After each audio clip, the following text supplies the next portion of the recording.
Well, thank you so much for having me. And yeah, I am a pastor by day, but in my heart of hearts, I would love to at some point in the future be able to add the title archaeologist to my credentials. I'm currently working on a master's degree in archaeology and biblical history. I'm about 4 years into a 5-year part-time program, so I'm hoping that will be done by next spring. And so yeah, so I had the opportunity last year to dig at Shiloh, Israel. That's the place, if you know your Bible history, that's the place where the tabernacle stood for 300 years. Of course, in Israel, they say Shiloh. And so I go back and forth. Sometimes I say Shiloh, sometimes I say Shiloh, just so you know that's the same place. And had an opportunity to dig there. And I'll do some question and answers at the end. And so if you have any questions, and it can be anything about the archaeology of Easter, it can be anything about the archaeology of Shiloh, it can be anything about the archaeology or the history of anything else in Scripture. You can ask me if I know anything about it. And I don't know everything. I'm learning. When I went to Shiloh last year, Jordan was my square supervisor. Jordan's a great guy. And I said to Jordan when I got there, I said, look, I'm just going to be a sponge. I just want to learn as much as I can from you. And so Jordan and I hit it off. And we'll be looking forward to being there. I had an opportunity while I was over there to go to the Rockefeller Museum in Jerusalem. I had made arrangements ahead of time to go and look at their pottery from Jericho, because that's my area of specialty for my thesis. And you can ask me about that in the end. This is a vessel I'm holding here that is from the time of Joshua. And that is one of the coolest things to have been able to hold in my hands. You can ask me how we know that, or why it's not broken if they destroyed the city when we get to the Q&A time. We are on our way back, Lord willing. In 2 months, we will be in Israel. Again, of course, we are holding that loosely with what is happening over there. But our assistant square supervisor, or our assistant director rather, lives in Jerusalem. Abigail, she lives there, and we've been in touch with her. And ABR has made the call that it is safe enough where we will be to dig. And we have been granted our dig permit from the Israel Antiquities Authority. And so we will be there. This is a picture of us from last year. One of the things about excavating is that you do it before the heat of the day happens. And so that means you get up at 3:45 in the morning. So you can have breakfast and be on the bus, because Scott, our director, says the bus leaves at 4:59:59. So you are driving out of Jerusalem. You're driving north to Shiloh, and the good news about getting up that early is that you get a glorious sunrise coming over the hills every day you arrive. And so we are looking forward to heading back. I've been asked to serve as an assistant square supervisor, and I'm excited about that. Really excited because I get to work with Jordan again. He's going to be my square supervisor, get to learn from him. And so we would appreciate your prayers as we get ready to go. Prayers for provision financially, for protection, obviously, when we're there, and from providence. I say for providence. I say that because most people think that the vast majority of archaeologists involved in biblical archaeology, depending on how you define that, are Christians. And that's just simply not the truth. In fact, our dig director, Scott, told me once, I can count on one hand the number of excavation directors who are evangelical born-again Christians. And so our group is a very small group doing that. And our goal at Shiloh is to investigate particularly the period of the conquest and into the Iron Age. Conquest would be late Bronze Age, about 1400 BC. Right into the Iron Age. When we get into about 1200, a little after that, you're getting into the time of Eli and Samuel, if you read your Bibles. And so in that period, that's the period we're really interested in. And the guy who dug there previously made some claims that don't line up with Scripture, and we are hoping to set the record straight. And so we just need the appropriate data. We're not making stuff up. We just look at what's there. And so we ask for God's providence to lead us to finding some good stuff there. But tonight we're going to talk about Easter. We have just celebrated the death and resurrection of the Lord Jesus Christ, which is the most important event in all of history, I'm convinced, and the best news for the world, I'm convinced. And I'm convinced that it is a complete factual thing that happened. And so we are going to start, before we get into our goals and what we're going to do, I want to just address some myths. We're going to do some myth busting here first before we start. Anytime you come to a Christian holiday, you start to see the memes and the posts on social media that you see it at Christmas, you see it at Easter, that Easter is rooted, has pagan roots. It was originally a celebration of depends which one you read, the goddess Ishtar, which was a Mesopotamian goddess, or the goddess Ostera. And so before we start, I thought I should probably address that, because this isn't just atheist memes, although you'll see it there. This is something that is actually creeping into the church. And so I thought I better just address that right off the bat so that we are all on the same page. First of all, no, Easter does not have pagan roots. We'll talk about the word Easter as opposed to the celebration of Easter. So I'm going to talk about the celebration first, okay? Easter, the celebration of the death and resurrection of the Lord Jesus, is the oldest Christian festival known. If you do any reading in church history, you will discover that right from the very beginning, they celebrated the Lord's death and resurrection. In fact, by the 2nd century, if you read Eusebius, his church history, it got a little contentious because there was one group of people that celebrated the resurrection of the Lord Jesus. The fasts that they fasted at Easter time back then. We stuff our faces, but back then they fasted. And so it was, when do you break the fast? When you celebrate the Lord's death and resurrection. And there was one group that said, no, it has to be on Nisan 14. And because that's when Passover occurs. And so because Jesus died around Passover, it has to be that date, the specific date. Polycarp of Smyrna, for example, you may have heard of him. He was in that camp. But then there was another group of people who said, no, we are going to celebrate it on the first Sunday after Passover. And so that meant that it floated through the week. It depends on when it was. It wasn't always on a fixed day. And so that was another person, and it got really contentious. But the point is that right back into the 1st and 2nd century, they were celebrating this. No pagan roots to it, to the celebration. Where people get caught up is the word Easter.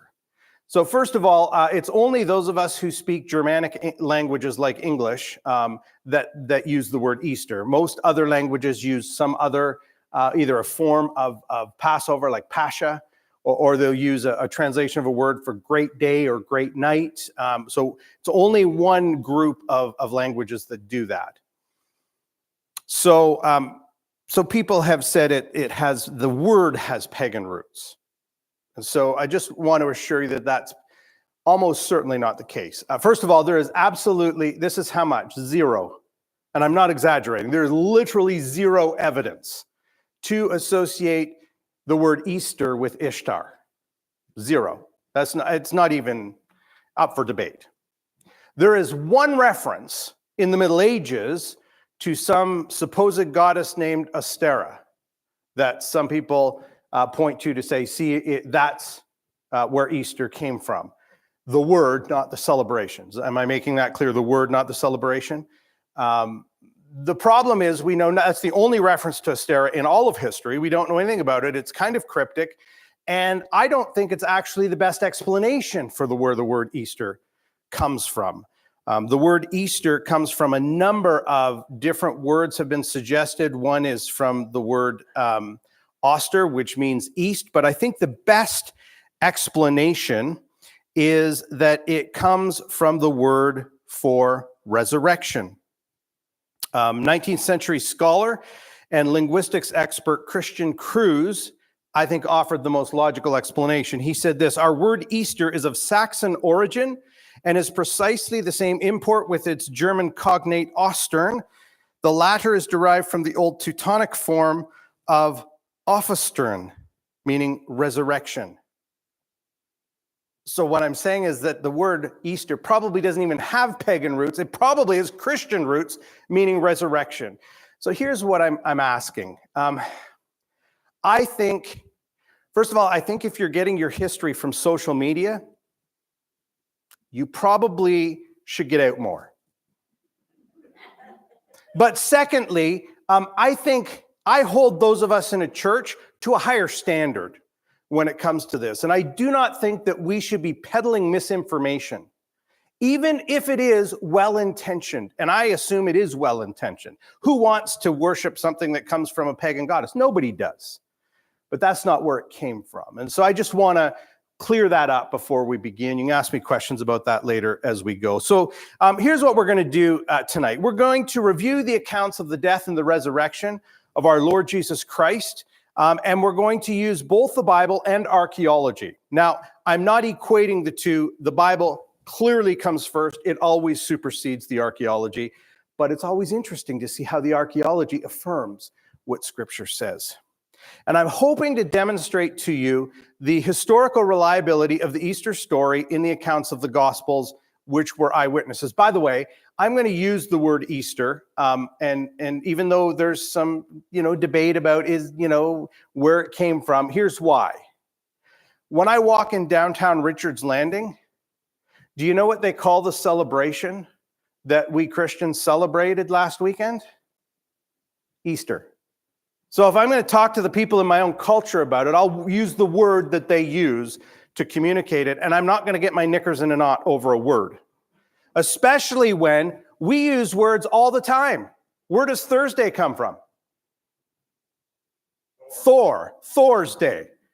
And we're not boycotting that, right?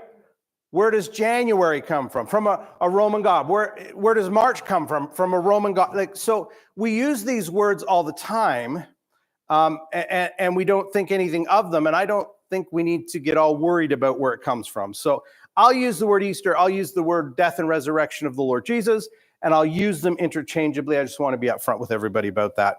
Ultimately, though, what I'm hoping to do is to build your faith today. I'm going to be showing you some things. When the week before I did this presentation at Island Bible Chapel, I did just some I admit it was shameless promotion. I was preaching and I was talking about some of these discoveries, and one of them, even a good friend of mine who does these presentations, when he saw my presentation, he goes, I'd never heard of that one. And so I did a shameless tease that I would only tell them if they came out that night. But I'm going to tell you because you all came out tonight. So you'll get to see one that's important there. Here's the thing. When we read the New Testament, when we read the Gospels, even though some of the words of the names of the places might be strange to our ears, we're not reading about Middle-earth or Narnia. What we're reading are accurate descriptions of first century Jerusalem and Judea. That's what we're reading about.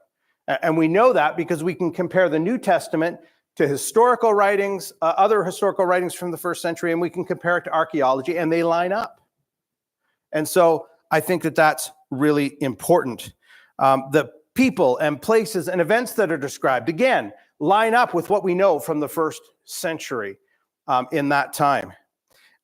In fact, it's almost like the New Testament writers anticipate that when they have written and described the death and resurrection of Jesus, that people will object to that.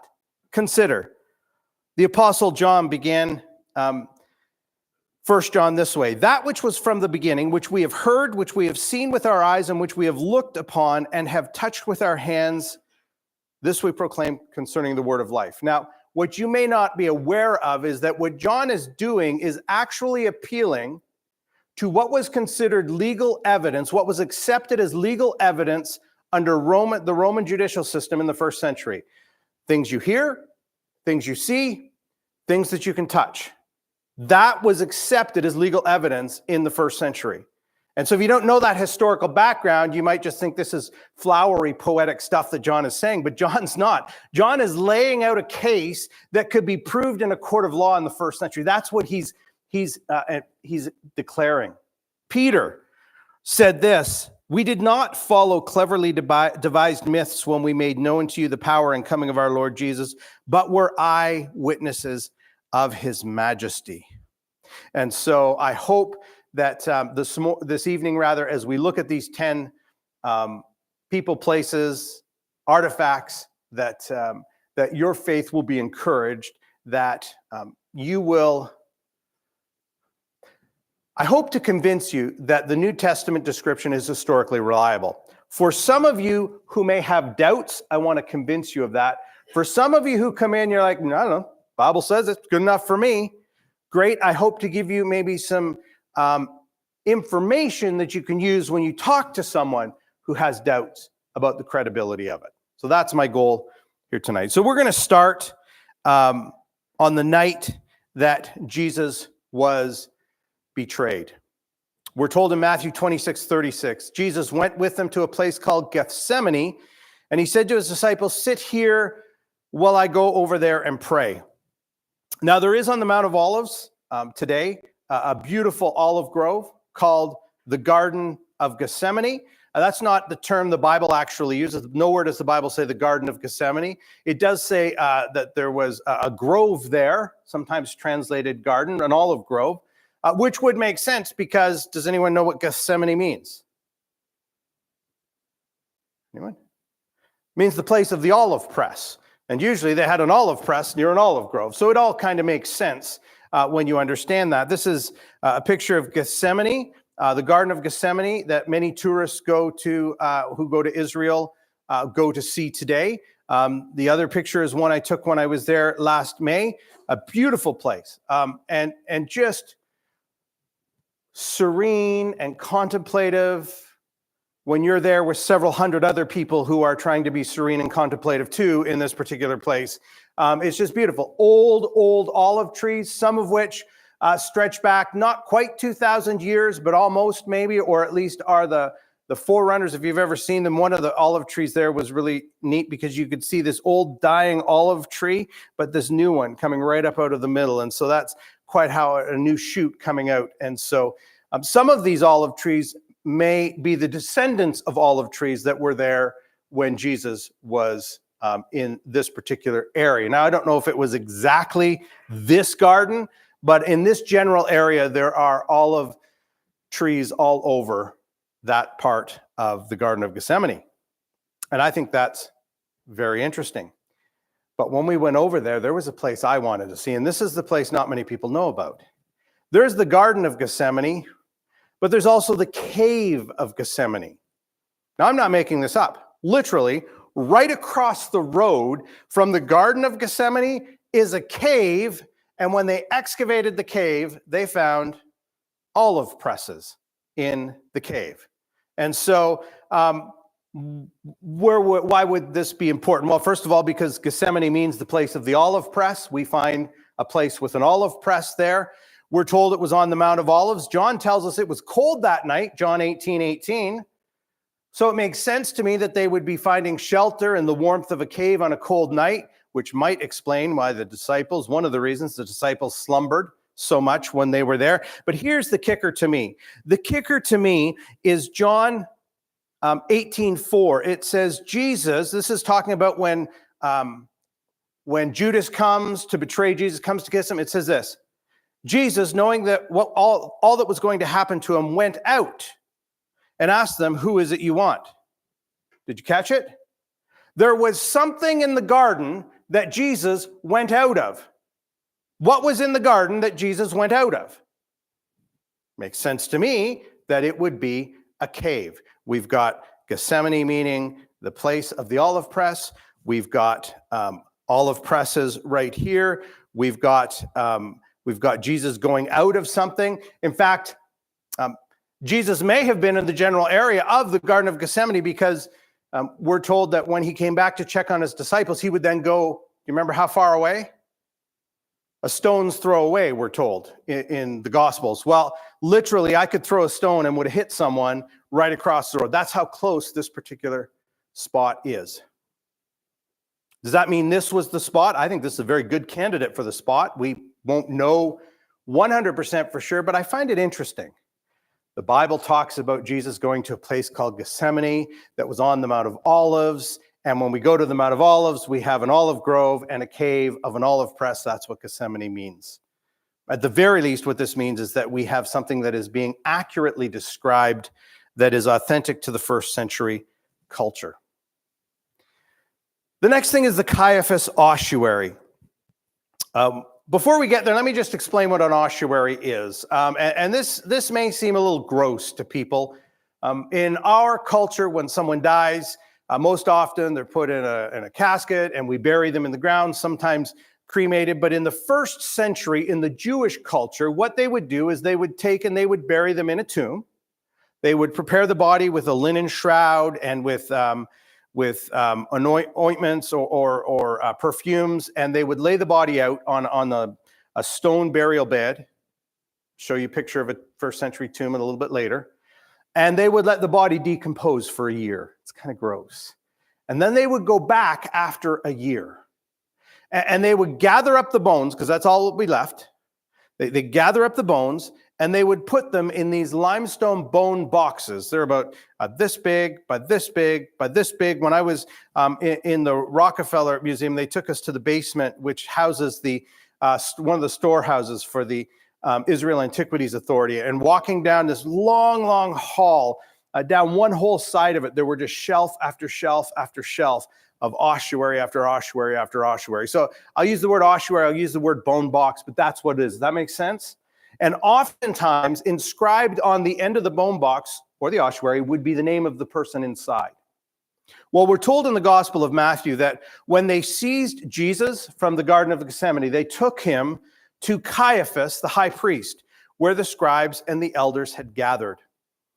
In 1990, there was a construction team that was building a water park in Jerusalem. And often what happens is they, as they're doing construction work, they dig into first century tombs quite regularly over there. And the reason is that modern day Jerusalem is 15 to 20 feet above ancient Jerusalem. It's over the millennia, they've built on top of it. And so if you want to see first century Jerusalem, in most places you have to kind of go underground to see it. And so when they clear off with a bulldozer, they often are breaking into tombs. That's what they did. And inside they found some ossuaries.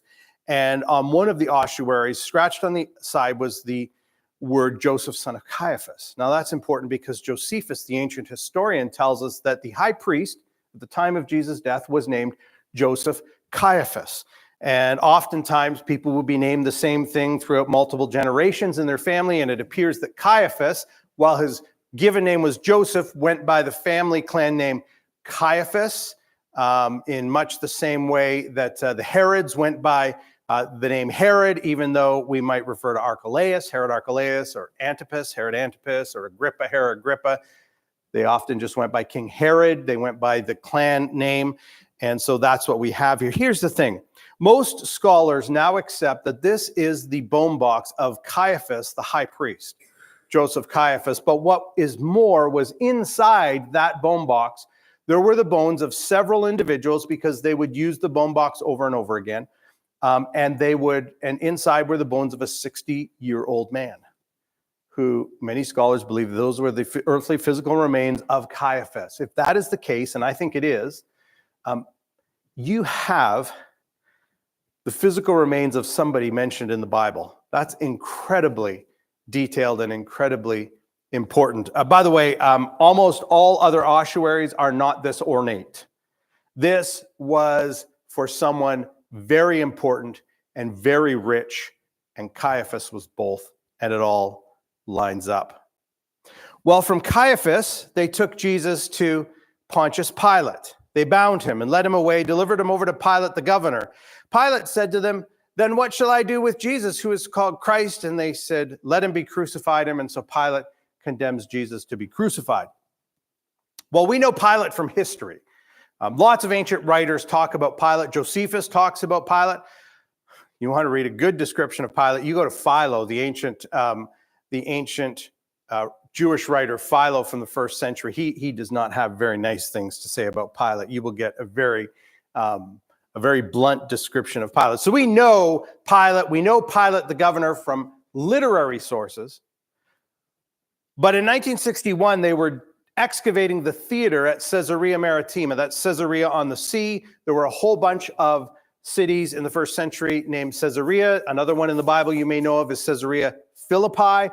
And Caesarea just comes from the word Caesar, lots of cities named after the honor of Caesar. And so they were excavating this theater and they were pulling up the stairs. And when they flipped up this stone that was being used from a later time period for the theater, they flipped it over, and on the underside of it was an inscription. And that inscription was a dedication to something called the Tiberium. You can kind of see that at the top line, which was probably some structure that was built to honor Tiberius Caesar. And underneath it has been reconstructed the words, Pontius Pilate, prefect of Judea. And so now we have actual archaeological confirmation of Pilate and his specific title. He was the prefect of Judea. A little later, they also, if you follow along biblical archaeology, a few years ago, they discovered a ring, bronze ring, that had a crater, which is a vessel and usually used for wine, and the phrase Pilatus or of Pilatus on it. And so we have this ring that may have also belonged to Pilate, but certainly this is referring to the Pilate in Scripture. Again, we're not talking about King Arthur when we read the New Testament. We're talking about real people who lived in a real place, in a real time, and we have a description in the New Testament, and then we find archaeological evidence that affirms that. And we'll see this all the way along through the gospel accounts of Jesus' death and resurrection. Then the Praetorium.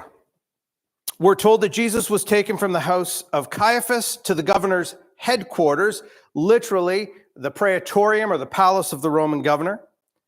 We're told that it was one and the same as the Praetorium in Mark 15. Now, earlier scholars had identified this with a place called the Antonia Fortress, which was this massive tower built right up along the northern wall of the Temple Mount so that the Roman soldiers could keep an eye on the Jews who were worshiping at the temple to make sure that there were no revolts going on, particularly during the feast times, because that's when they often occurred. But ancient sources like Philo and Josephus tell us that the Roman governors, when they were in Jerusalem, lived in Herod the Great's old palace. Well, how did the Romans get Herod the Great's old palace? Well, if you remember from the story at Christmas, when Herod the Great died, his son Herod Archelaus reigned. And so Jesus and his parents brought him back, and they didn't settle back in the Bethlehem area. Probably that's where Joseph owned property. They went back to Nazareth to try and get away a little bit from Archelaus. Archelaus was a horrible leader. In fact, he was so bad that the Jewish leaders sent a delegation to Rome to complain to Caesar. Caesar actually deposed him and exiled Herod Archelaus and confiscated all of his property. So now Rome has control of the most amazing, most glorious dwelling place in all of Jerusalem, Herod's old palace. So where do you think the Roman governor of Judea would stay? Right there. And so we have evidence from ancient writings that tell us that. Now here's the thing, when we go to Jerusalem today, you can't see much from Herod's palace. You can see a little bit of one of the bases of three of the glorious towers that were on the northern part of that. And in what's erroneously called the Tower of David museum from the Tower of David, you can actually go to this place. This is a picture of it. It's a little dark here, but it's called the Kishla. The Kishla is an Ottoman era prison. It was built in 1834. But the neat thing about this particular site is the top part is built in the 1800s. But as you go down the side walls, you might be able to see that there are clearly different construction methods being used as you go down. In fact, you can actually go down over 1,000 years in history looking at the different construction methods. And when you get down to the bottom, you will find on the right the remains of Herod's palace, the remains of a foundation wall and foundation trench there, and even this little hole you can look down with a tunnel going out, and they think that might have been possibly his septic tunnel. So I desperately wanted to see this when we were there. We were able to go in, and I took this picture, or this one's from the Tower of David. Mine has a couple of other people in it who were there with us. And I wanted to see it because I wanted to see the remains of Herod's palace. And this is the clearest place that you can see at least a wall and maybe his toilet septic line, which isn't maybe the most glorious thing to see over there. But here's the thing. Jesus was likely tried in the structure where these remains are. This is the closest you can probably get to where Jesus was tried. At least I believe that. Again, talking about real places. Well, we know that Jesus was crucified, and the clearest evidence of this comes from the heel bone of a crucified man. We're told in Luke 23:33 that when they came to the place called the Skull, they crucified him and the criminals on his right and one on his left. You don't find a lot of archaeological evidence for crucified people. But in 1968, I believe, again, they were doing some construction. They dug into a first century tomb. They discovered some ossuaries, and on this particular bone box was the name Yehohanan, and inside were the bones of a man in his 20s, and the heel bone still had a nail stuck through it, and so he had clearly been crucified. This was the first, I believe, archaeological evidence for Roman crucifixion. There are lots of descriptions of it, and it was a horrific thing, but this was the first archaeological evidence, and it was important for a couple of reasons. Number one, it tells us how they crucified people. And so they did indeed nail their feet down. Now, Yehohanan, it does not look like they nailed his arms, and that's okay. Some of the written testimony tells us they roped them up. Sometimes they did nail their hands too, usually their wrists, and their feet. And so we see that here. The other thing that's helpful is, unlike the depictions that you usually see in the pictures around Easter time, where Jesus' feet are kind of put one over the other, and sometimes there's a little platform on the front upright there, it appears that Yehohanan's feet were pulled on either side of the upright and nailed in through the side. And so that is how Yehohanan was crucified. This dates, by the way, to the middle of the first century, to right about the time Jesus was crucified in Jerusalem as well. Jesus may very well have been crucified in this method as well, but there's more. Critics have said that, no, Jesus would never have been given a dignified burial. He was crucified as a criminal. The Romans just took those bodies down and they threw them in a pit afterwards. He would never have been given a dignity of a burial in a family tomb. But now we have evidence that yes, indeed, family members or friends could petition the Roman governor to get the body of the deceased and to bury it. And so we have evidence of that. And by the way, there's actually ancient literary evidence also that tells us that that was exactly how things worked. I have to warn you about this next one. It's blasphemous. And I thought about, do I put it in or not? But it's an important find when it comes to crucifixion. And so I'm going to put it in. Let me just set it up here before I click on it.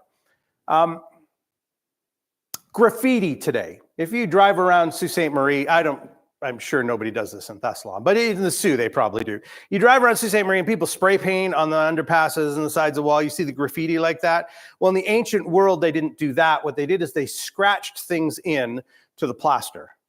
That's how they did graffiti in the ancient world. And this is called the Alexamenos graffito. And it is a picture. There's the actual photograph of it and then a drawing of it. And what you see here is a man with a donkey's head on a cross and a man below with one hand raised, and the inscription reads, Alexamenos worships his God. Now, we might go, why a donkey's head? And we don't know exactly the root of this, but it's interesting that the early church father Tertullian writes that people were, quote, under the delusion that our God is a donkey's head. So that seemed to be a common belief among people who were mocking Christianity at the time. And clearly, we now see a picture of that. Most scholars agree that this is a reference, a blasphemous, disrespectful image, but the earliest artistic, if you can call it that, depiction of Jesus on the cross, because it dates to the 2nd century, which is pretty amazing when we see that. Now, the reason I included that is this. Sometimes people have said, yeah, it wasn't till 300-400 years after Jesus came along that people started to call him God. If you've ever read Dan Brown's Da Vinci Code, that's the belief that is in that book. But what we're seeing here is that clearly people like Alexamenos were worshiping the crucified Christ as God. And we have that from what we would term a hostile witness, because whoever did this graffiti in the wall was mocking Alexamenos. And yet left for us now, 2,000 years later, even in a blasphemous, disrespectful image, some important things it tells us about how the early Christians worshipped the crucified Christ as God. It reminds me of what Paul writes to the Corinthians. We preach Christ crucified, a stumbling block to Jews and folly to Gentiles. This picture shows the folly that a particular Gentile, because it's from Rome, so Gentile obviously did this drawing, the folly that that Gentile thinks of Christianity at that time. Well, one of the questions I often get is, well, where was Jesus buried? Where was he crucified? Where was he buried? So let's talk about that here. The Bible gives us some clues, and so we always start with Scripture before we look at the geography and the history and the archaeology. And so Scripture tells us that it was a place called Golgotha, which means a place of the skull, that it was located outside but near the city walls of Jerusalem at the time. Of course, it was near the city walls because they wanted everybody who was coming through the main gate to see people crucified. It was meant to be a deterrent. It was near the main road. It was in a garden, and a new tomb had been made there.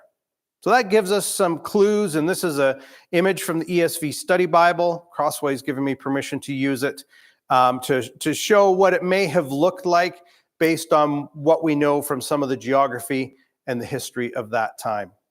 So what did a first century tomb look like?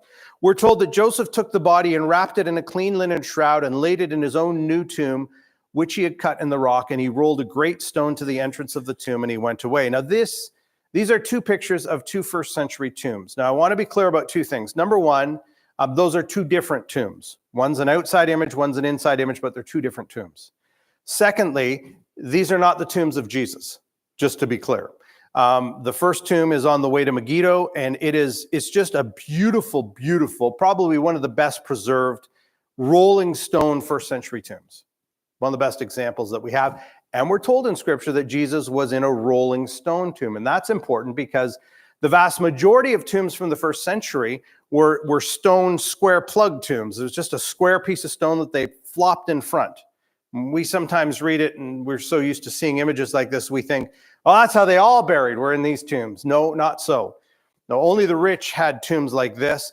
Over 90% of the tombs were actually just the old stone flip into place ones. And so we have that. And then we have a picture here. You can see the inside of the tomb. You can see on the right side there's the burial bed. And that little window niche in the back is where they would put the ossuary, the bone box. When they came back after a year to gather the bones up from the bed, they would put them in a box and they would slide it in there. And larger tombs, this was a tomb for Queen Helena, the one on the right, the inside.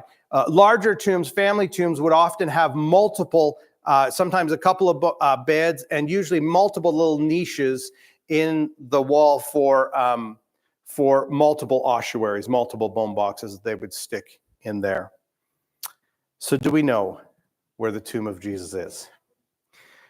Well, there are 3 tombs in Jerusalem that purport to be the tomb of Jesus. If you want to read a bit more detail about that, I have a blog, 3 Tombs of Jesus, which one's the real one? You can go to it and look. But let me just say there are 2 main ones. There's the garden tomb, and there's the structure that is inside the edicule, that shrine in the Church of the Holy Sepulchre.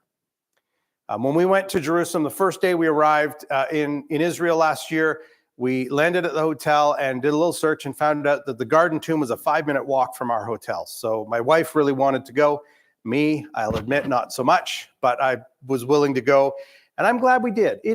They have done a nice job of that. If you've ever been there, it is a beautiful place that has the right feel for what we see described in the Bible. But it's not the right site. It's the wrong site. Any archaeologist will tell you that. That's an Iron Age tomb. That was over 600 years old by the time Jesus came around. It's certainly not the new tomb in which no man had ever laid. We know that because the styles of tombs changed. And on the back side of this wall, there's a French school, or is it a French library? I'm not sure. But there are more tombs in that area that are clearly Iron Age tombs.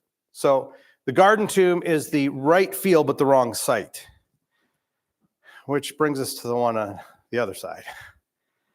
It does not look or feel anything like a tomb. We happened to get lost in the old city when we were wandering around once, and we come out in this little courtyard, and I looked up and I said to my wife, "Hey, it's the Church of the Holy Sepulchre. We got here by accident. Let's go in and see." And there just happened to be not a lot of people there that day, so we went in, and it's very interesting inside because different religious groups have control of different parts, and one has control of the front of the shrine and the other has control of the back, and that sometimes leads to conflict. We almost saw a fight break out between the two priests when we were there. It was just something otherworldly. We finally got around and inside. So here's the thing. This particular site has the oldest evidence attached to it. Almost certainly back 1700 years, and referring to things happening even earlier than that. It appears that from the written descriptions that we have from the 3rd to 4th century, that Jesus' tomb was covered over by the Emperor Hadrian. After the Second Jewish Revolt, he wanted to stamp out anything related to Judaism or Christianity in the first century. So he covered over the site of Jesus' tomb, which was being venerated. Christians were going to worship there. They were holding their chapel services there, and they would go there. He covered it over, brought in fill, covered it over, and built a temple to a god and a goddess on top. And then Constantine later came along, and Constantine became a Christian, became interested in sites in Jerusalem and in Israel, in fact. And when they went, they tore down the shrine, the pagan temple. They dug through, and apparently they found this tomb that was being venerated. And they built a new shrine around it. So the way I describe it is this. Have you ever seen a house being built when just the walls are up? So just the walls, just the stud walls there. So I want you to imagine that before they put the siding on and the drywall on. You tracking with me? So now they encase the studs in the drywall and the siding, so you can't see the studs anymore, but the studs are still there. So it's the same thing. They've basically encased the walls of this tomb with this marble structure, but the stone walls are still there. In fact, when we finally got to go inside of it, we go through the front. They are there saying, be quick. You get about 30 seconds inside there. And the guys stand there going, no pictures. I was like, yeah, right. It's maybe my only time here. We're taking a couple pictures while we're inside. I tried to do it inconspicuously. But this picture you see on the right here is a picture of a window that they've installed so you can see the rock wall that has been encased with the marble. So we do know that that's where that is, and that middle picture is of the burial bed. It's covered by a marble slab as well. Here's the thing. Probably the right site, or at least the one with the best evidence towards it, but doesn't feel anything like a tomb now. So one is the right feel, but the wrong site. And the other is probably the right site, but the wrong feel. And so I think there's value to both sites, to visiting both sites. And if you ever get over there, I would encourage you to go see both. We're going to talk about a very controversial one now, the Shroud of Turin. John 20, verse 3 and 5, it says, "So Peter went out with the other disciple, and they were going toward the tomb." The other disciple, by the way, we believe is John, who's writing this and writes anonymously because he's so humble. "Both of them were running together, but the other disciple outran Peter." Okay, he's mostly humble. He's just left for all of us to now know for thousands of years that he beat Peter in the foot race. "Reached the tomb, and stooping in, they looked, and they saw the linen cloths lying there, but he did not go in." The Shroud of Turin is an ancient burial shroud with the image of a crucified man. Now, it's controversial because people have said, is that a real shroud or is that a medieval forgery? Because if you know anything about the medieval times, they were forging and faking all sorts of things. Any huckster would sell you a nail that was one of the nails that was used to hold Jesus on the cross, apparently. And I don't know how many crosses worth of wood was sold to people in the Middle Ages thinking this is an actual relic from there. And so people have often said this is just a medieval forgery. Now, the problem with that is that nobody can tell us how the image got there. And I don't have any good, nobody knows how the image got there. It's not painted there because it's only on the very top part of the linen fabric. It's not sunk into the linen like paint would. Moreover, we know that the image is there, and the parts, the little white parts like down by the wrist, you see there's a white blotch there. That's actually blood. They know that. They've tested the samples there. Now, most people think this is a medieval forgery because back in the 1980s, 1988, I think they did a test, and it showed that it was made with thread from the Middle Ages. Here's the problem. They were told by people who were experts in the shroud, don't test it from this corner. This corner was repaired in the Middle Ages. Guess which corner they tested the threads from? From the corner that was repaired in the Middle Ages. And subsequent to that, there have been a number of tests that have convinced me that this is an ancient burial shroud. There are some tests that have shown that the way it degrades, if you track that over time, that it's very ancient. There was a recent study published in the journal PLOS ONE just a few years ago that tested the blood from the shroud, and they discovered nanoparticles in the blood that are only ever found in torture victims. So however this was made, it's got the image of someone who's been tortured, which is consistent with someone who was crucified. Recently, just last year, more dating was done using a new type of dating, wide-angle X-ray scattering, which measures the structural degradation due to natural aging of the cellulose that makes up fibers, the linen threads. Please don't ask me to repeat that. And it dates to the middle of the 1st century. So I believe that the Shroud of Turin is a legitimate burial shroud from a man who was crucified in the 1st century. Now, there are people who venerate this as the actual burial shroud of Jesus, and I don't think there is evidence enough to make that claim. I don't know how you would ever claim that, other than people go, well, I don't know how it would have been made. I don't know how the image was made either, but just because we don't know how it was made is not evidence to say, therefore, it is Jesus. What I do think is that from an archaeological perspective, if we take a step back, it's a very helpful image, much like the heel bone of the crucified man, which helps us understand crucifixion in the 1st century. This particular person was crucified with a nail through his wrist. You can see the blood on the picture there. Down at the bottom, you can see another white splotch of blood there. And it's so clearly crucified down by the feet. Got on the flip side, I only gave you the front there. The flip side, you can see scourge marks on the back. People say, that's what happened to Jesus. Yes. And who knows how many thousands of other people who were crucified by the Romans in Jerusalem in the 1st century. This is why we have to be really careful as Christians that we don't stretch the evidence beyond what we can say. And at ABR, I tend to be a guy who's known to be kind of conservative in my estimation of things. I try not to go make too big of claims beyond what I think the evidence suggests. So I think this is a helpful, authentic, 1st century burial shroud of a crucified man.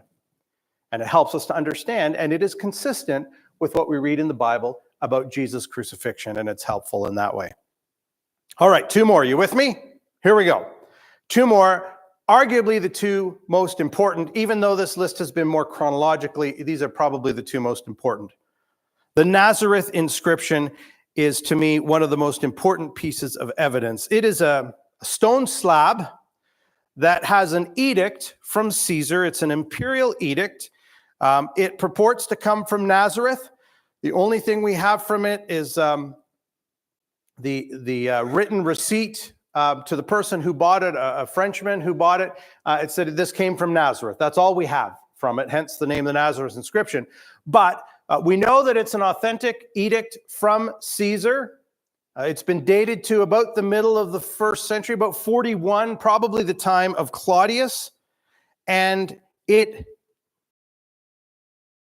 sepulchre sealing tombs. At that point in history, or it's not crucified, cremated their dead with fire. That's how they mostly got rid of the bodies of their loved ones who died. So we know that this is written to a Jewish audience, sepulchre sealing tombs. Well, why would they outlaw stealing bodies? Now, tombs have been robbed for thousands of years by this point. Many pharaohs' tombs in Egypt were robbed out in antiquity. People went in and they took the grave goods. But they didn't take the bodies. Bodies are worthless. They never took the bodies. So what in the world would cause Caesar, Claudius, the Roman emperor, to feel the need to outlaw the stealing of bodies in a Jewish context in the 1st century? Well, this is all we have. We have to do a little historical reconstruction and say what particular thing would there be that can best explain this, and I think you probably see where I'm going with this. I believe that the best historical context for this particular artifact is that is not. I believe that because we're told in Matthew 28 that when the Jews had assembled, the soldiers had assembled with the elders and taken counsel, they gave a sufficient sum of money to the soldiers and said, "Tell people his disciples came by night and stole him away while they were asleep. And if this comes to the governor's ears, we will satisfy him and keep you out of trouble." So they took the money and did as they were directed. And this story has been spread among Jews to this day. Early Christian writers writing 100 years and 200 years after that tell us that that was still the rumor going around even in their day. Now, here's the thing. How would Caesar hear about this, you ask? He's in Rome. True. But he was very good friends with Herod Agrippa, because Herod's sons and grandsons were shipped off to Rome, where they were taught right alongside the people who would become the next Roman emperor, and so they were very good friends. No doubt that he had heard about the resurrection, and so I think that this is the best example. Now, in 2020, there was a new study where they tested some of the marble on the back, and they said, this marble comes from the Greek island of Kos. So he doesn't come from Israel. Well, that's hardly any proof of anything. There are almost no natural marble deposits in Israel. Almost all of the marble inscriptions that we find in Israel came from elsewhere, and many of them come from the island of Kos. And if you go to the island of Kos today, you know what you can find? You can find the remains of statues to King Herod's there. There was a close link between Judea and the island of Kos. Some have suggested another historical source or context, but it doesn't match up as well. Again, you can read an interview I did with Dr. Clyde Billington. He's an expert on this. He concludes, having studied this, that the context of the Nazareth inscription clearly proves that it was written to Jews and not Gentiles, and that it almost certainly was issued by Claudius in response to the story of the resurrection of Jesus of Nazareth, the King of the Jews. In fact, he goes one step further to suggest that it was this edict that gave Herod the right to kill James, the brother of Jesus, if you remember that from the book of Acts. He ties it to this edict because he was justified now because the death penalty had been imposed, and James would have been seen as someone who was supporting this rumor of Jesus who rose from the dead, and they would just pass it off as a body being stolen. The last one, and I think the most important one, are manuscript evidences that we have. We'll start with New Testament manuscripts. I start with this passage from John, because this manuscript, Papyrus 66, is a near complete manuscript of the Gospel of John. Unfortunately, the front pages are almost all complete. The back pages are very fragmentary. But as I was looking through this particular manuscript, I came across the part from John 20, 37 to 41. This is where Jesus meets Thomas in that post-resurrection appearance. You remember that part where Thomas has been doubting, and Jesus, in great compassion, says, "Come here, Thomas. Put your fingers into the nail holes. Here, put your hand into my side. Stop believing, or stop doubting and believe." You remember that? Well, this is what you're looking at is the oldest manuscript we have that is testimony to the resurrected Jesus. Now, we have earlier manuscripts from earlier parts of the Gospel of John, but this is the oldest manuscript we have which testifies to the resurrected Jesus. I think it's just important that we understand that our manuscripts of the New Testament go right back into the 2nd century. And even before that, when we look at some of the writings from some of the early church fathers, we can get right back to within the time frame, a lifetime of the people who actually wrote these manuscripts. And that is huge. No other manuscript in antiquity has that kind of weight of evidence behind it. And we have thousands of manuscripts. So I always start with the New Testament because I think that the Gospels, Matthew, Mark, Luke, and John, which all report Jesus' resurrection, his death and resurrection, are the most reliable ancient historical sources that we have. But they're not the only sources we have. Used to be an elementary school teacher, and we would take our classes on class trips. Remember when you could do that? And we would take our grade 8 class to Toronto, and I was on the bus with a colleague of mine who was there as a chaperone too. And she said, "Oh, what are you reading, Brian?" I said, "Oh, I'm reading a book about the evidence for Jesus, the ancient historians who wrote about Jesus outside of the Bible." And she was like, "What? Like other people outside of the Bible wrote about Jesus?" I said, "Oh, yeah. Yeah, like right from the 1st and 2nd century." It's like, "Get out." I said, "Yeah." So here, let's take a look at it. First of all, one of the most important ones is Josephus. I'm going to note here, if you know anything about Josephus, you know that this particular passage is really important, except it's problematic. Because at some point in history, a Christian scribe added some stuff to it that Josephus absolutely would not have said, being a Jew and a Romanized Jew at that. But in the 1970s, they found an Arabic version that didn't have those in. And it is what most scholars think is what Josephus originally wrote, and that's what I'm showing you. So just to be clear about that. At this time, Josephus writes, "There was a wise man who was called Jesus, and his conduct was good, and he was known to be virtuous, and many people from among the Jews and the other nations became his disciples. Pilate condemned him to be crucified and to die, and those who had become his disciples did not abandon his discipleship. They reported that he had appeared alive to them after his crucifixion, and that he was alive." Notice at how many points the ancient historian Josephus, who is considered a very reliable source of information on the 1st century, how much of this aligns with what we know from Scripture. Tacitus, a Roman historian, is telling about how, if you've ever heard the story of how Nero fiddled while Rome burned, and the Romans were not very happy, and that was the rumor that got out, was that Nero started the Great Fire of Rome. And so Tacitus is writing about Nero and how he responded to this. And he writes, "Nero fastened the guilt and inflicted the most exquisite tortures on a class hated for their abominations, called Christians by the populace. Christus," the Latin form of Christ, "from whom the name had its origin, suffered the extreme penalty during the reign of Tiberius at the hands of one of our procurators, Pontius Pilate, and a most mischievous superstition, thus checked for the moment, again broke out not only in Judea, the first source of the evil, but also in Rome." I find it very interesting that he uses that term, a most mischievous superstition. I believe that is a veiled reference to the belief in the resurrection, which would have been seen as superstition by the people of Rome.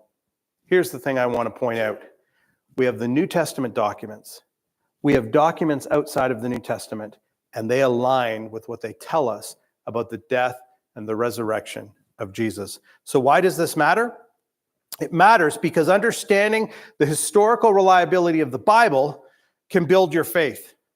I remember speaking at Camp Oshpakung one year. I was speaking at the teen camp. So these are 14 and 15-year-olds, I believe. And I was talking about some of the archaeological and historical evidence for some of the people named in Hebrews chapter 11. And afterwards, this girl came out to me and went, "Oh my goodness, it's true. It's true.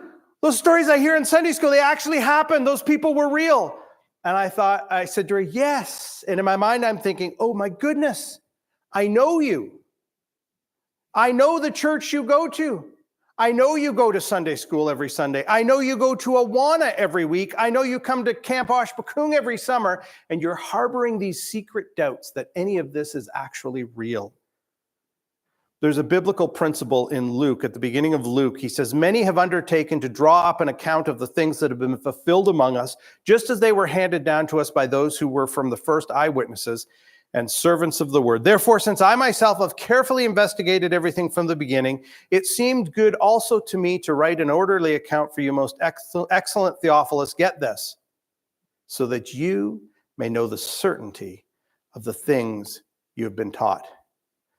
I believe this biblical principle is that good historical research should build someone's faith in the scriptures. And that's why I'm kind of passionate about archaeology and history as it relates to the Bible. It's actual people, it's authentic places, it's accurate history.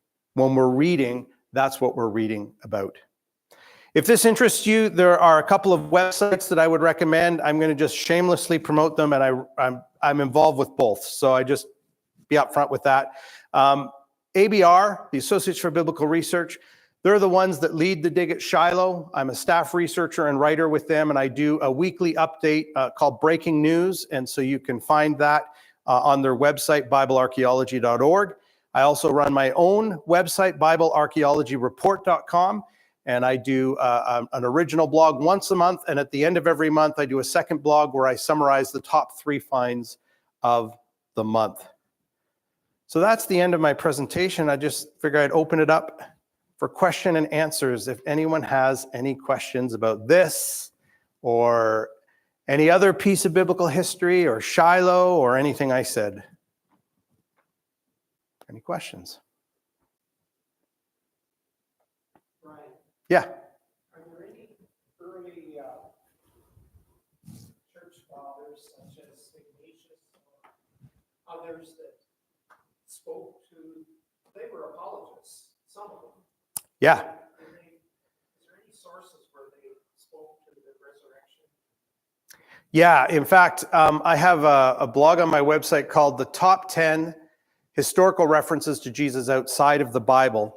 And most people will focus on the Josephus, the Tacitus, Suetonius, writers like that. The first one that I used in my list were the ancient church fathers, because it's a whole group that people often just skip over. Now, I know why most apologists skip those. They want to focus on the what's considered by, say, non-Christians as untainted witnesses, right? People who don't have a vested interest in this. But some of these church fathers, Papias and Polycarp, both learned directly from the apostles. So really important things that they said. And so I have a list on that. I just refer you to the list that talks about, but many of them do talk about the death and the resurrection of Jesus. In fact, what's really interesting when you look at all of these references is that, and I kind of finished my blog with that, is what would we know about Jesus if we didn't have the New Testament?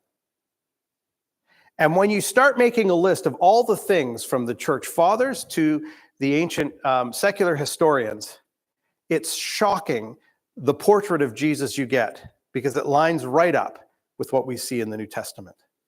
So yeah, there are lots of ancient apologists. You mentioned Ignatius, he's good. Justin Martyr is a great one as well.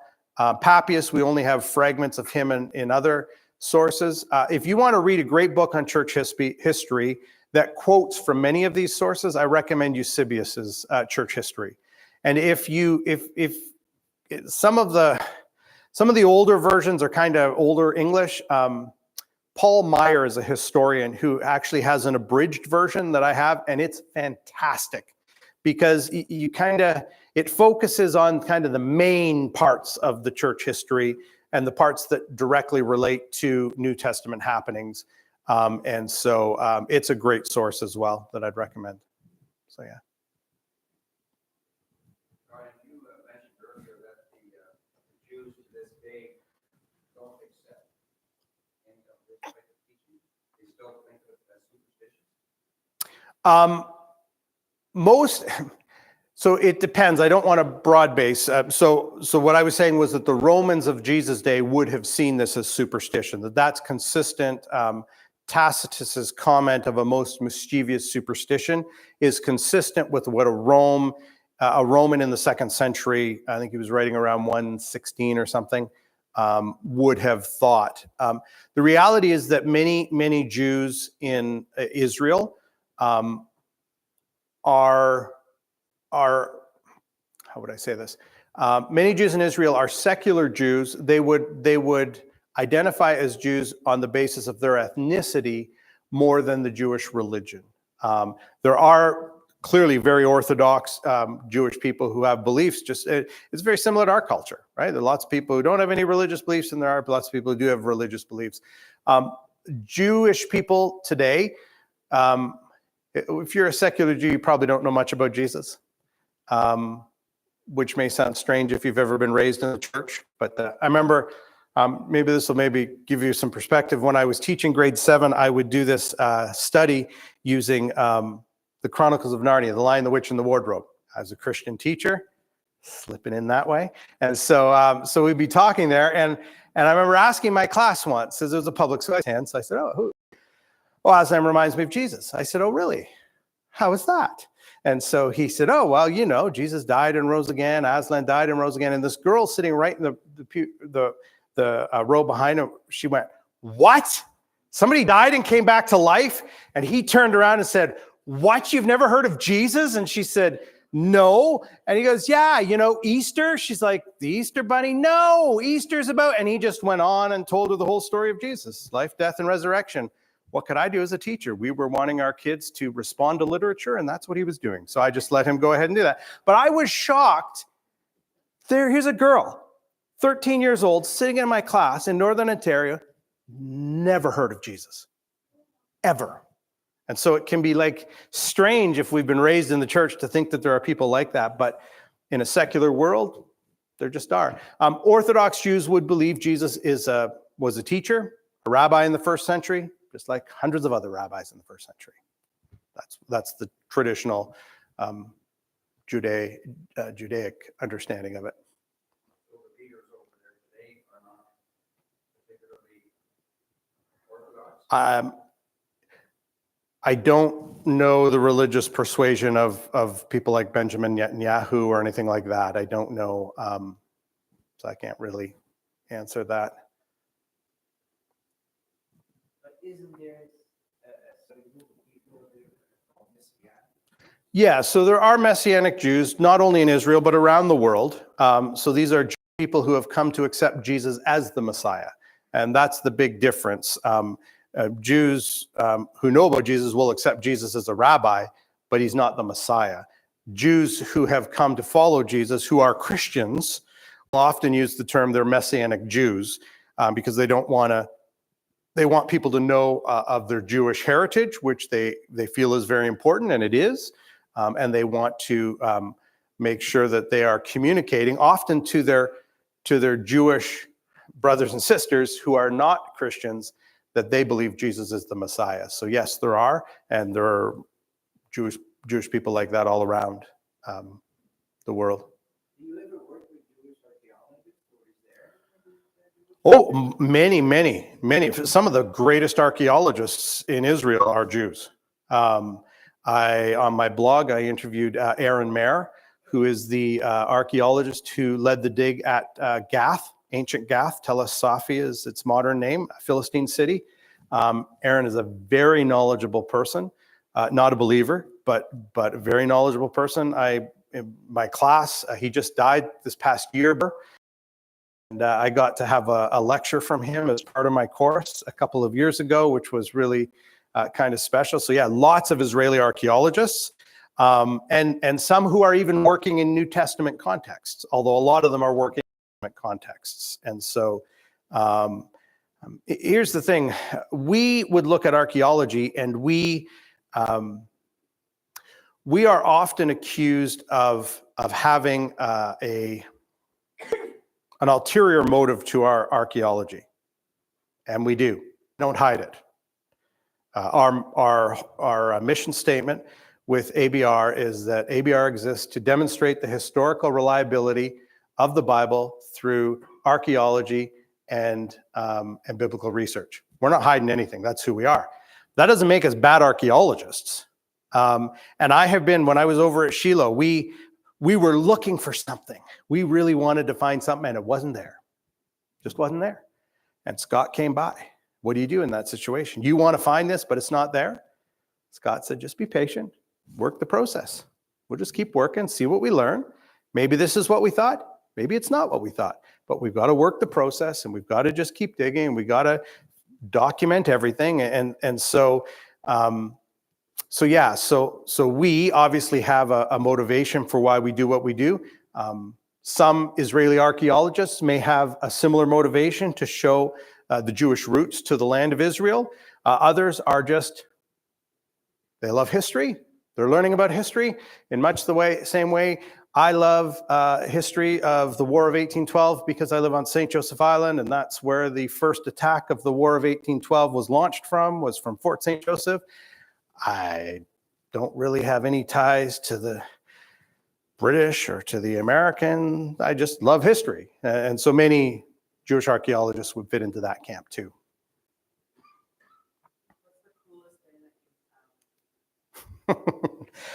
The coolest thing that I found, that's a hard question. So if the first week when we were in Shiloh, I dug in the northeast corner of a monumental structure that has the exact dimensions of the tabernacle and a wall separating it into 2/3, 1/3. So Holy of Holies, 1/3, 2/3.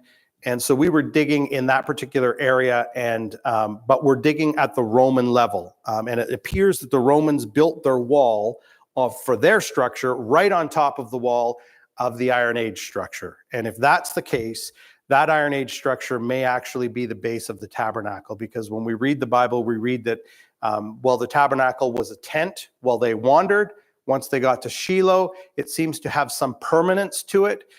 Eli sat by the doorposts of the temple, we're told. That's the way it reads in the text in 1 Samuel. The Mishnah tells us they built a platform and walls and put the tent over top of it.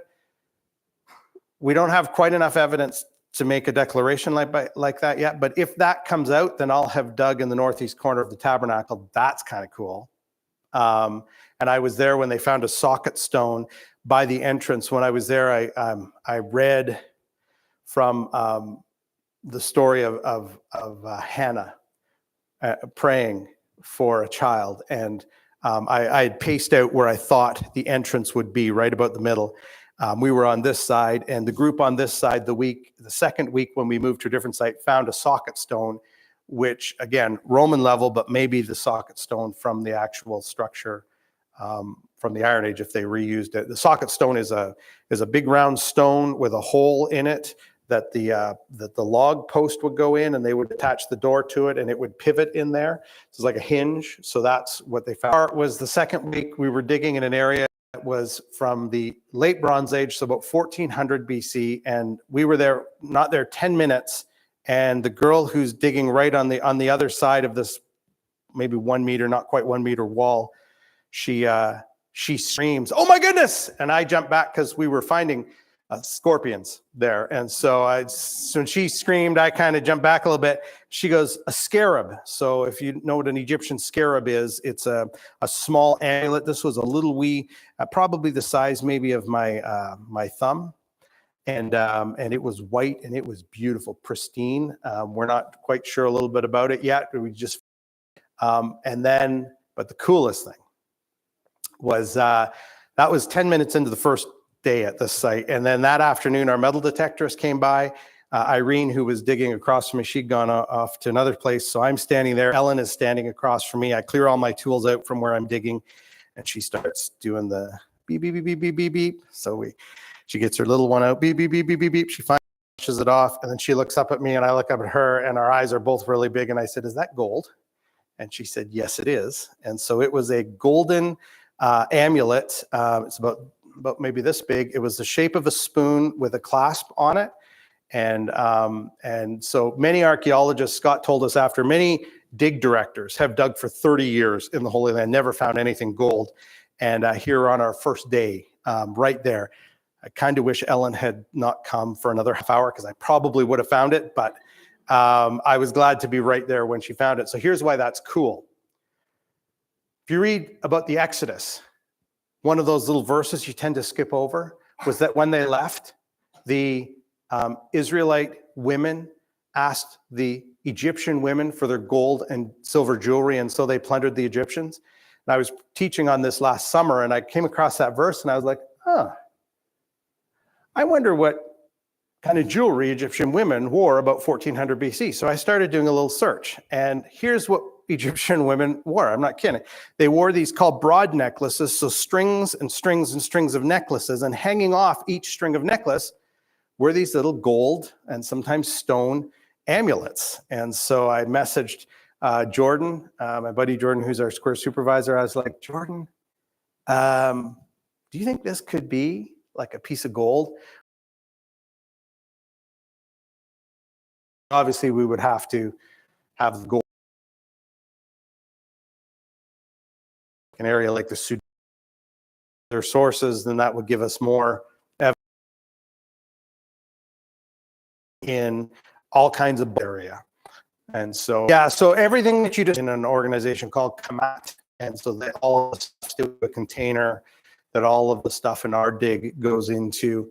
And that's really good, because when I went to the Rockefeller, I wanted to study some of the pottery from Jericho firsthand, and it's still all there. Some of it has gone, is in museums in different, so that's it, also property of Israel. They do sell antiquities in Israel. It's only stuff that was.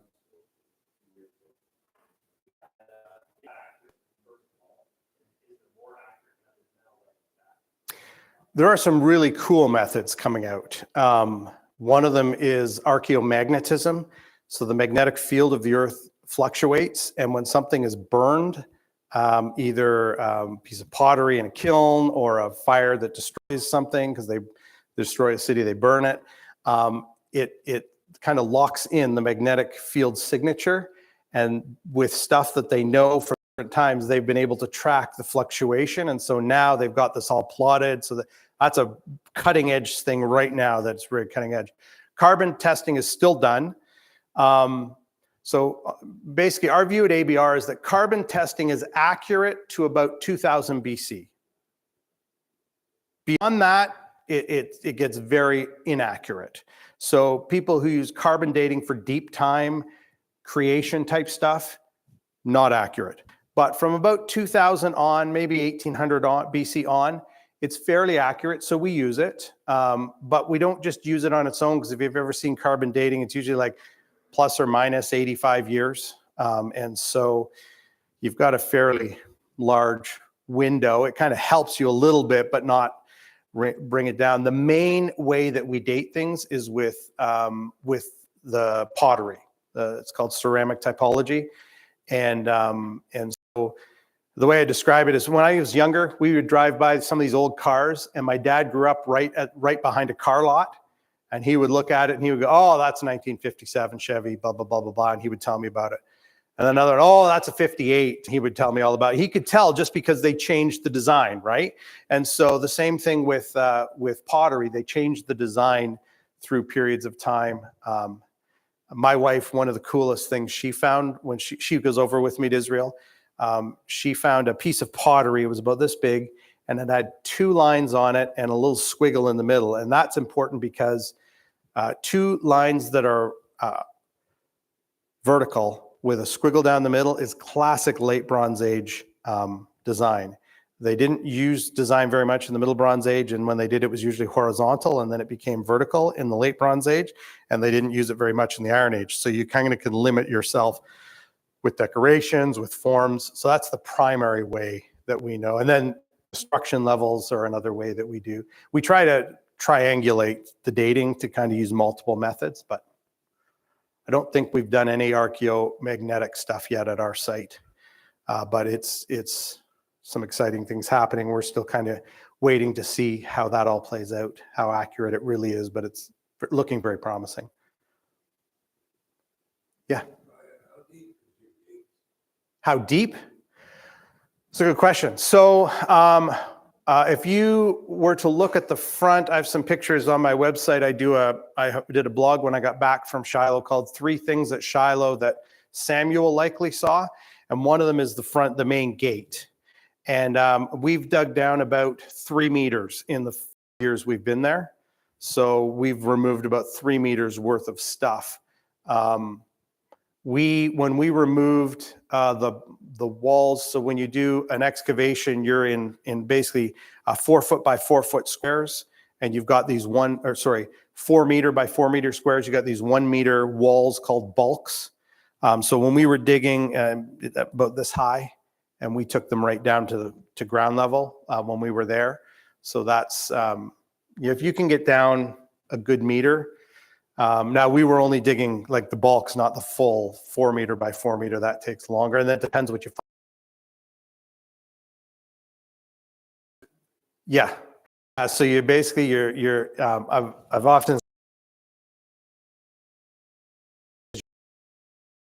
things, but you're on your knees with a little trowel, triangular trowel, scraping dirt into a bucket. You're looking for things, and then mesh, and they shake it and see if you missed anything. And all of the stuff that came through, you take that wet sift, was missed in dry sift because it just looked like a raw as a gold star. So yeah, and all of that is by hand. You're trucking things, these big, we call them goofas. They're made of recycled tires. So yeah, all carted by hand.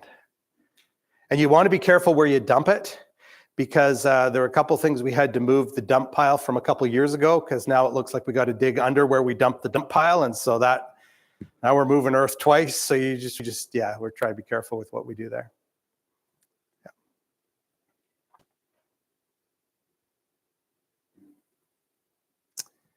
Last chance for questions.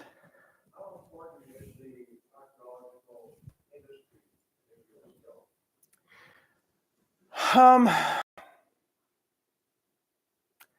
important is the archaeological industry? I think it's important in a couple of ways. One, archaeological sites, particularly biblical sites, drive the tourism. So even though it's maybe not the archaeology per se, people want to go to the biblical sites, and you learn about the sites. So we know that Shiloh is Shiloh because we found an inscription there. This is the place of Shiloh, the place where the covenant, the Mishkan was, the tabernacle.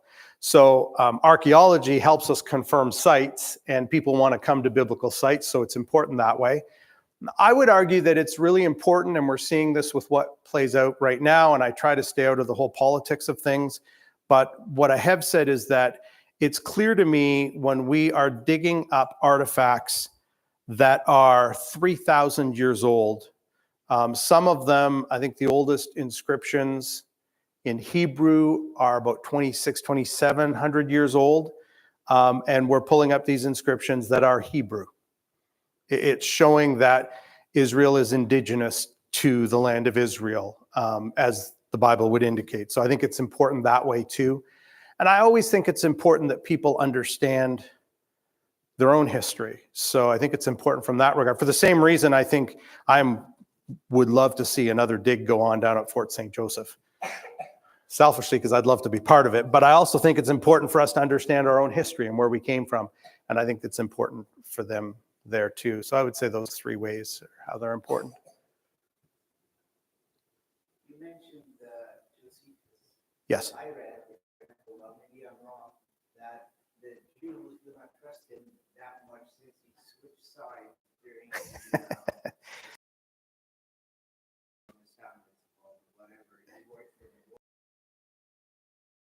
and he did end up for a lot of the emperors.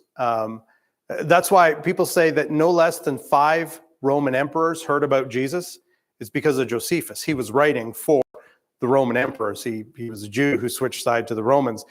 Jews today would trust Josephus for history. He's one of the most important historians there for the first century. You just have to understand his perspective on things set within the context of who he was in the time frame. But yeah, definitely trustworthy. Yeah. So, not including Fort St. Joseph, if you didn't have to dig in Israel, where else? Oh, that's a hard question. I would probably dig my second choice. My second choice is another site in Israel, but we'll leave that. So my third choice, they are just starting a dig at ancient Colossae. It's never been excavated before. It's in modern day Turkey. I'd probably choose that site. I mean, I'd love to dig at Ephesus too, but it's been so excavated. It'd be nice to be at a place that you're learning everything right on the ground floor of. So that probably Colossae. Yeah.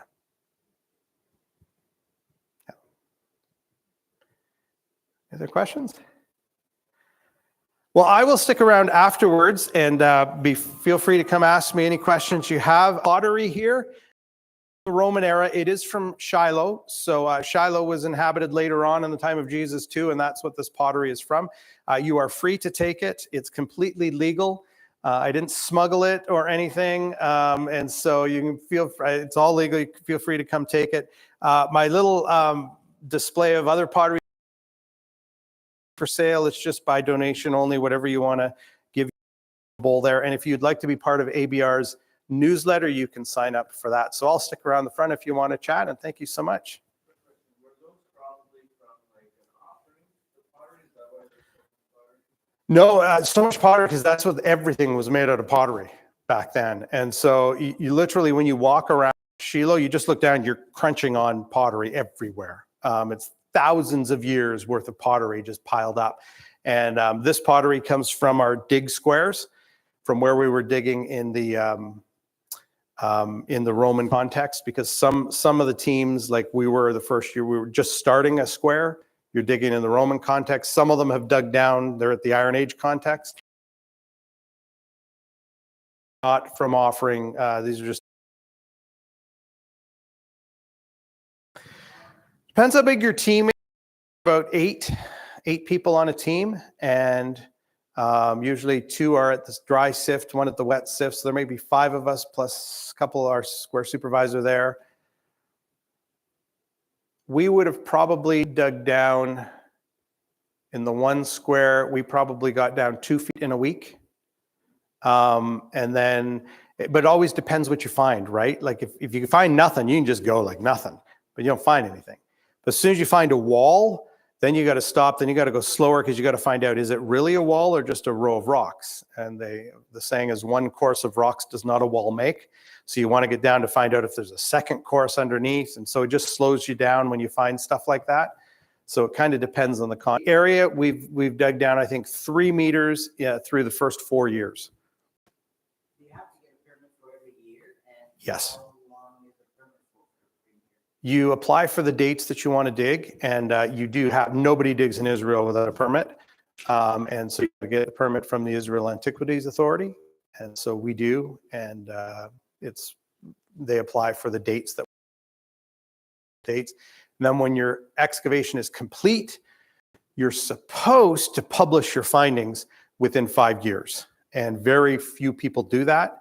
We just published our findings from our last dig right on time with 5 years. So we work very hard to meet the deadlines that they've placed with that. So. Does it ever happen that you dig and you have nothing left to dig for at one point? Like, Yeah, sure. If you get down to bedrock, you're not going any further. In the gate area, they're down to bedrock on the gate now. So they're moving their way up through the city gate and moving their way down out into the exterior gate complex. But right through the gate, I was there, like you're standing on bedrock there. You're not going anywhere there. is there any sites that have been exhausted as far as digging is concerned? No. The site committee and the Yeah. No, here's the sad reality. Most people estimate that 95% of the biblical sites have not been excavated.